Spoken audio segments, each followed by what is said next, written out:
بسم الله الرحمن الرحيم. اليوم صايمين صار 17 إذا الله أراد 17 رمضان.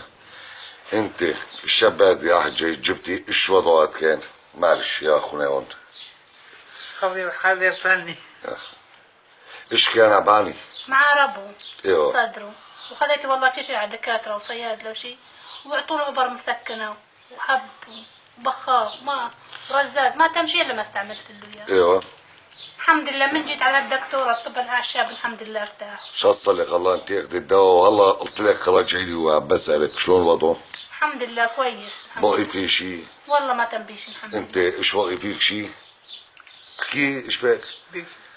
قلت ما يقول انت شلون تمون هيك في خشم بصدرك؟ لا. شو قد كانوا عم بيضربوك كبار؟ ما أعرف. شلون؟ والحمد لله؟ الحمد لله. لا حجة من وين؟ منين ضيع هون؟ منين ضيع؟ من الشيخ يوسف اثنين بكبار. على راسي. بس. مو ان شاء الله ما تمشي؟ بقي شي الام وجع؟ لو اعتدى لك دواء شلون كنت ترزاج بس طبت ولا ما طبت؟ ايه طبعا. ايه الحمد لله. عليه العافية ان شاء الله.